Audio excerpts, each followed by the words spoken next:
Welcome to Through the Roof, where we explore life inside the walls we call home and the lives we build within them.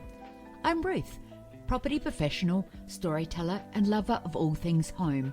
Each week, we'll open the door to real stories behind the scenes of the property industry, design, inspiration and practical tips for shifting house, creating calm spaces and keeping your home safe, secure and beautifully comfortable. Because whether you own, rent or simply dream, everyone deserves to feel at home. So make yourself at home. You're listening to Through the Roof. Welcome to another episode. I am Ruth and I appreciate you joining. Don't forget to follow along. Today's episode, I have a special guest by the name of Michael Kennedy. So let me first of all just say a little bit about Michael before I get him to pipe in. Michael won the Property Manager of the Year 2024. So we were saying last year, but now we're in 2026. It's the year before. And he's been a property manager for many years and works with a large real estate company that he is running the department with staff. Very experienced, and being the Property Manager of the Year, I thought it'd be a really good person to come in as a guest, able to share what it's like in the industry for those that are interested, but those that are renting as well. It's good to know what it's like being a property manager. So first of all, welcome, Michael. Thank you very much. Great to be here. I appreciate you joining us. Like winning Property Manager of the Year for 2024 in SA. Quite surreal, actually. It's one of those things that I wasn't expecting. When the application was submitted, I had to do a lot of real thinking about, what I wanted to put forward as my submission, which was quite difficult because this job is just a lot of just doing things. Yeah, that you don't stop to think. No, yeah. You don't think about what you've potentially gone above and beyond for, and coming up with those scenarios is quite difficult. So it was quite surreal getting to that point. They're not easy applications either. No, they are quite complex, which is good because there are a lot of property managers out there and they all do a fantastic job, and I honestly didn't think I was going to win. How many finalists do they have in property management? Like, how many were you one of? I think on the night they read out the actual finalists, and I think there was about 8 of them. Yeah. So, quite an achievement, and winning it also got me the opportunity to go to the national awards. So it was good to see that and be a part of that as a finalist as well. Finalist for a national awards, that's impressive. Yes, unfortunately didn't win that one, but got the crown for South Australia. That's the certainly main did. thing. Well, how long did it take from when you found out you were a finalist to the actual award night? What was the waiting game for you?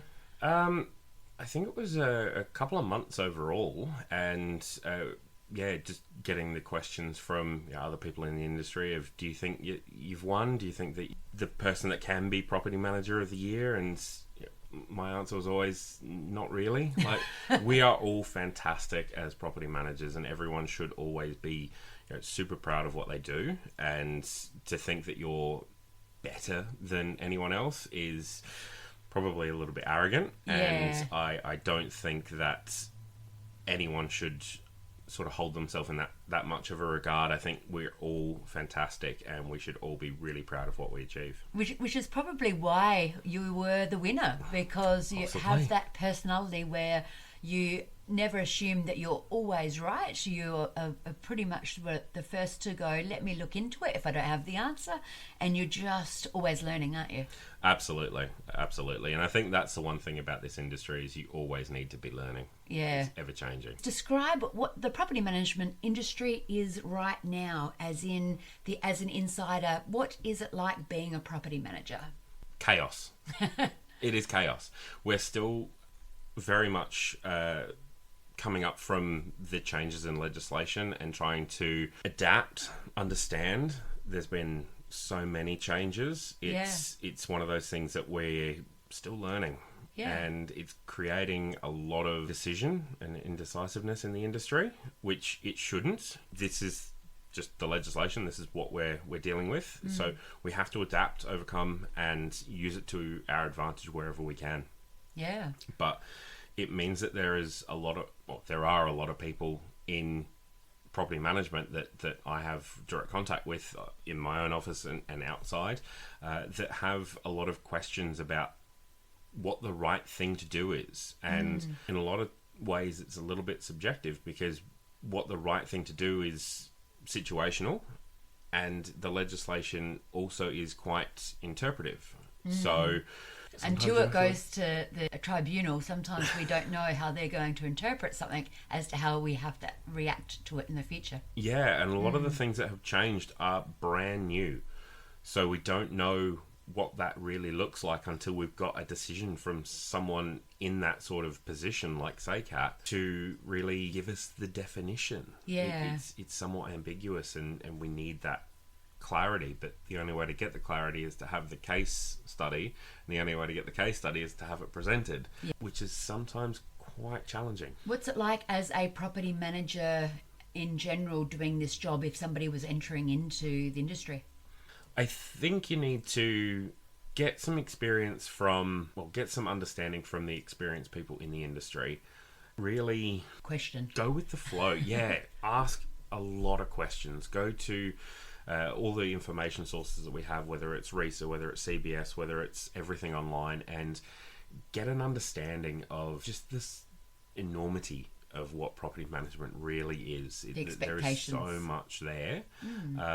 But that's not a bad thing. It shouldn't be daunting. It should be exciting. It should be something that you look forward to develop and grow as a property manager. Do you find as well that there are a lot of people that come into this industry that perhaps have unrealistic expectations of what it is going to be, and that's why we've got such a large turnover of those who jump straight back out of the industry? Yeah, definitely. There's always the people who come into the industry and think that it's all open inspections and nice conversations and you're always going to make people happy, which in reality you're not. No. You do come across people that aren't happy. You do come across people who don't agree with your decisions or the decisions that the landlord makes. It's sometimes complicated, and we are mediators. You know, that's what we are. We are in the middle of the tenants, of the landlords, and the legislation, and we're just trying to make it work for everybody. Good advice. What would you like to see change in real estate? Education. Right.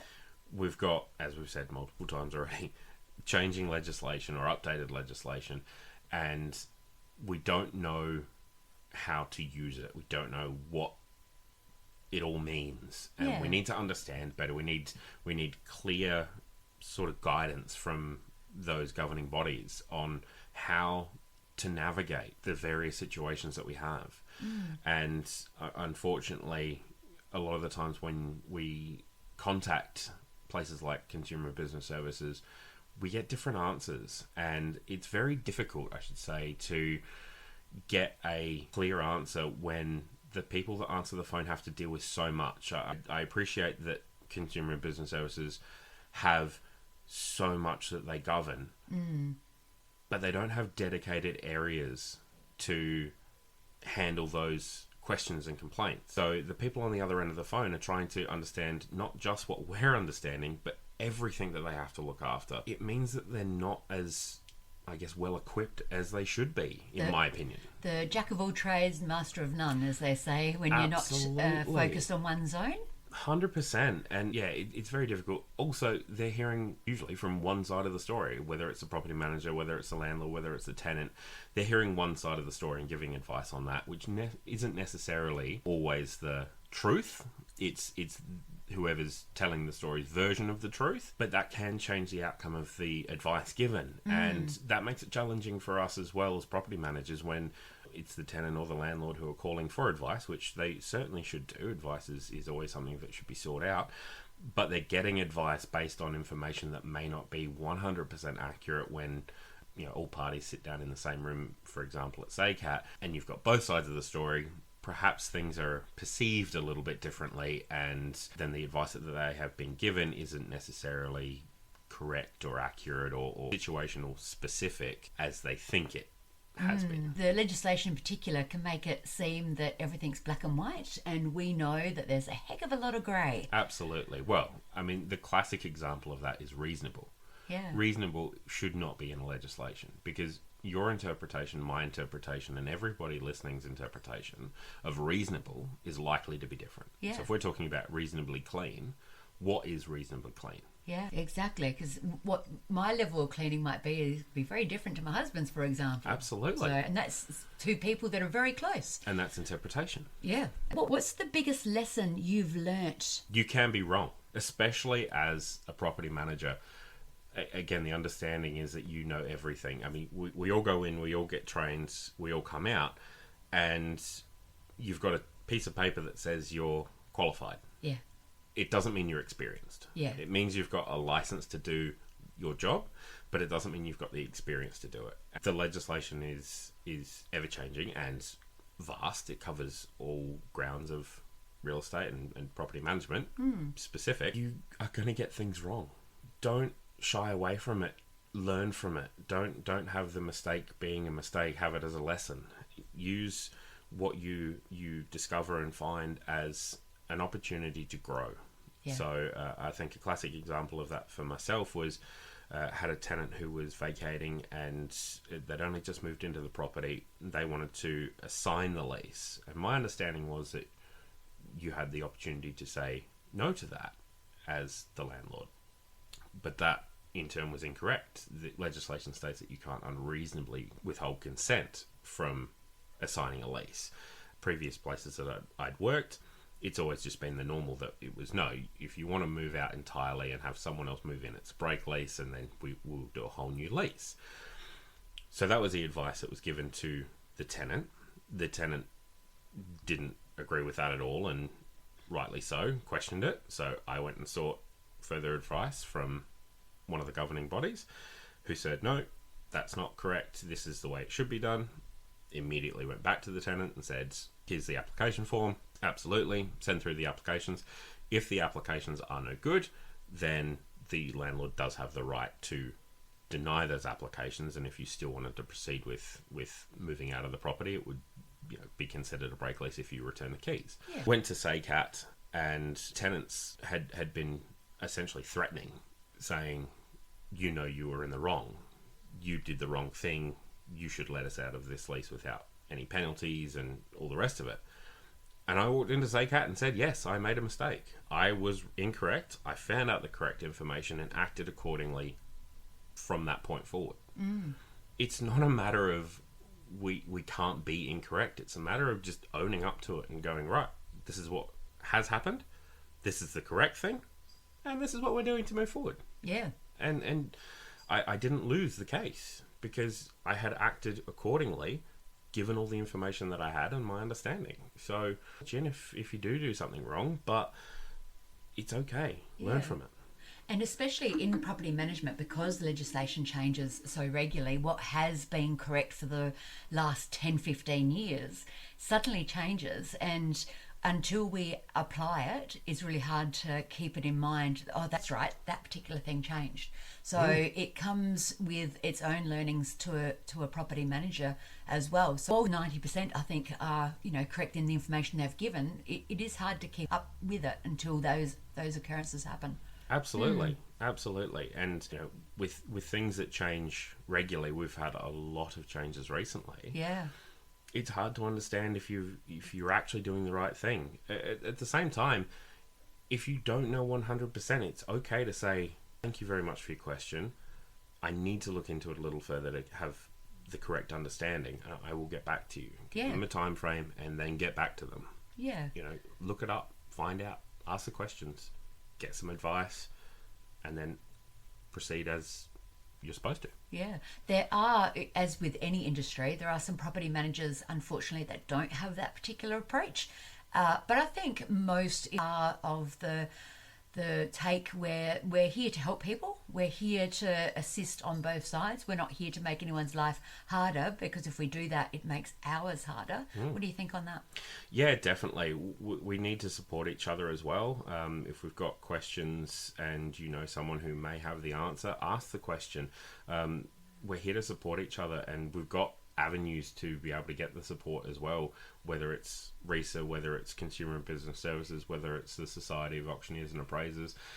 There are various avenues as property managers and also the general public that can access information and advice from these places. Not as though it's not available. No, Yeah. exactly. Yeah. 100%. Love it.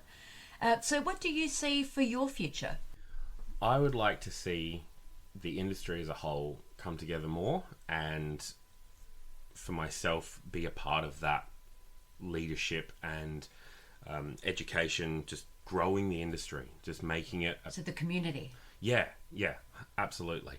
I think we should all be there for each other, and I would like, especially my team now, to be really, I guess, forthcoming and understanding of the industry as a whole, but I also want them to be well looked after.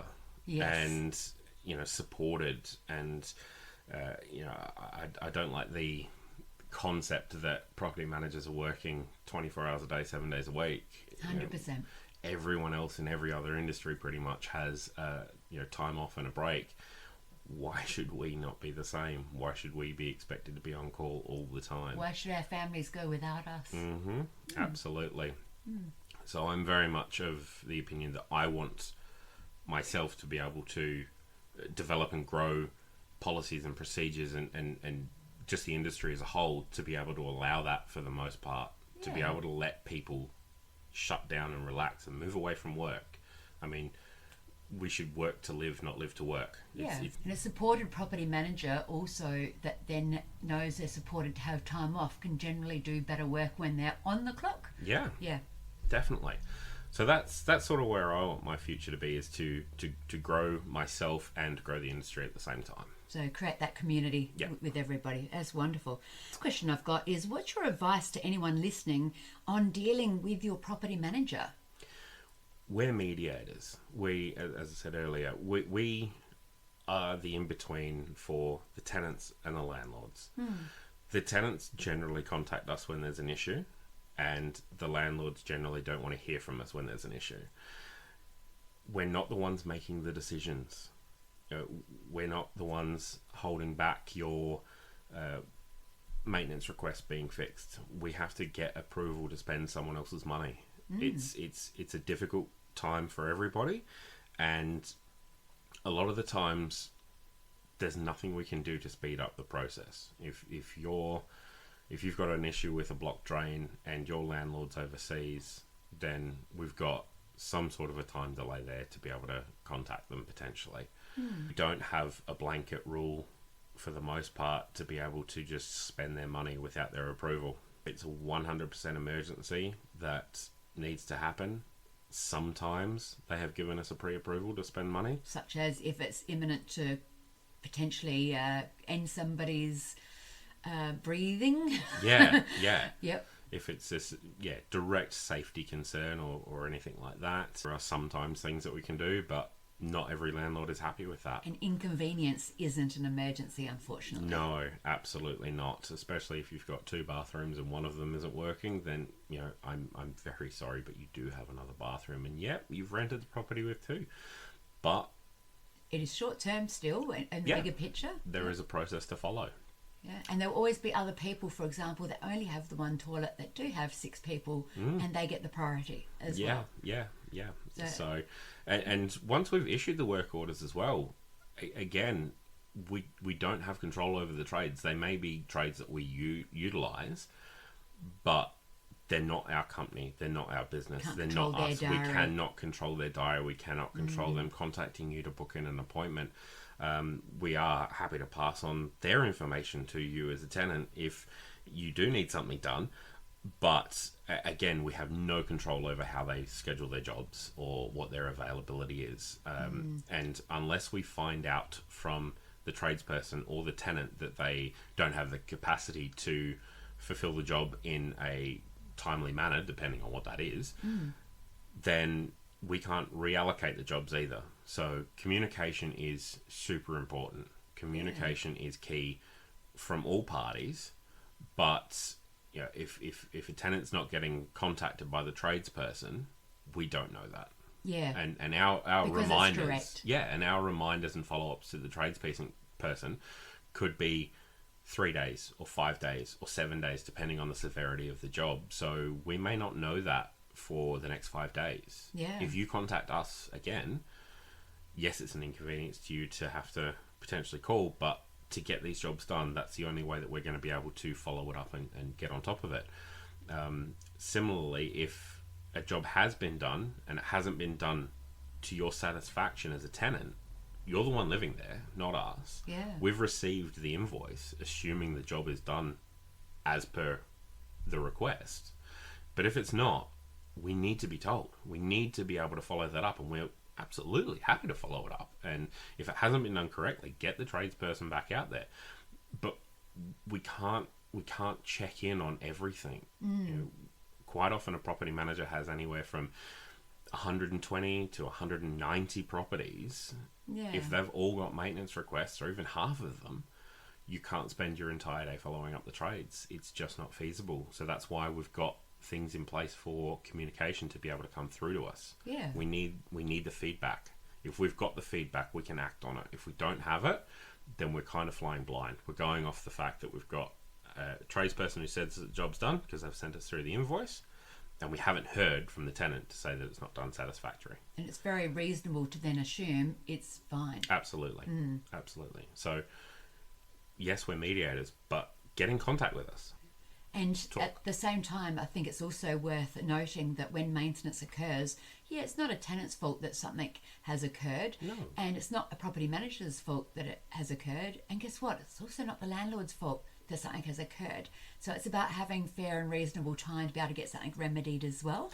Definitely. So that way the value of the rent is still being returned and it's getting fixed. I think also one of the things I wanted to just state, when it comes to how people address their property manager, not all property managers are out there to make life harder for anyone. In fact, it's quite the opposite. If we can all get along and work towards getting something fixed, because when we know about it, we're able to get things fixed.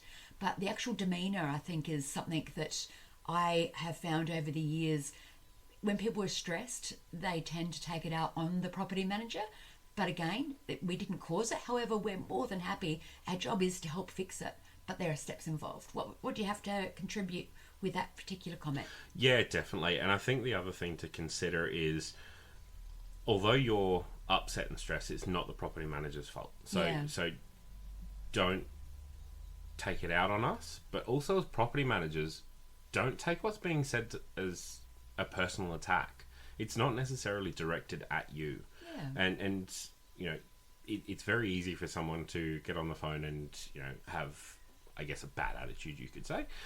But you don't have to take that personally. You don't have to take it as a personal attack on you that you have caused the bad attitude. They just, you know, if it's maintenance or something isn't right, they're probably just in a bad mood. That's okay. People are allowed to be in bad moods. Just, you know, you don't have to escalate the situation. You can de-escalate and just accept what they're saying. If they're yelling at you, ask them to calm down and, you know, reassure them that something will hopefully be able to get done. And if something has happened that we're waiting for approval from a landlord and you know, the tenants have called up again because they're not happy that something hasn't been done, explain the situation to them. It's okay to talk to people. Yeah, communication, like communication you were saying before, is key. it goes every angle. It's not just about the tenants communicating to us, it's us communicating to the tenants. Yep. And us being able to get in touch with the owners and letting the tenants know when we can't get in touch with them. I'm sorry, I wanted to give you an answer. I'm not able to. I'm still chasing them. Give me a day. Yeah, definitely. And same with landlords. You know, if we're calling, there is a strong possibility that it's maintenance related. Yeah. In all honesty, as much as we would love to call you weekly and talk to you, just a general chat, we're here to do a job. And, you know, if we're calling, it's generally for... We're needing your help. It's generally for some sort of approval or conversation to do with your property. Yeah. We do need to talk to you. So, yeah, those lines of communication need to be open as well, should we need to contact you. So, probably my... Wonderful. So, just in closing, I'm going to summarise it and tell me if I've missed anything out here. But I feel that what you're saying is education is really important on the property manager's side. Communication is really important on everybody's side. Community is really good aspect to have strength in building up, and understanding the empathy on all sides. It's not just one side looking in. This is a triangle. There are 3 parties minimum that we're dealing with, the hats, and that you're moving forward request for the industry would be to just simply learn, have empathy, but also communicate, have that as being the strength moving forward. Would that be right? Yeah, pretty well. Yep, Yeah, fantastic. absolutely. Well, thank you, Michael. I really appreciate you coming on board with your experience and your understanding of the industry to give a insider view to those who simply don't know and who might have only seen one side of it, to understand what the triangle is that is part of what we do. You and I are exactly the same in that we both absolutely love our job. We think we're the luckiest people in the world to help people have homes. And we have a bit of a maybe unhealthy obsession with houses and all the things that go right and wrong with it. It just makes our life exciting. So thank you so much for joining me. Not a problem. Thank you very much for having me. If you've enjoyed today's episode, be sure to follow Through the Roof wherever you get your podcasts. And if you've got a story about your home and your experiences, I would love to hear from you. You can reach out, ruth@thepmboutique.com.au. So until next time, take a deep breath, look around and remember, home is what you make it.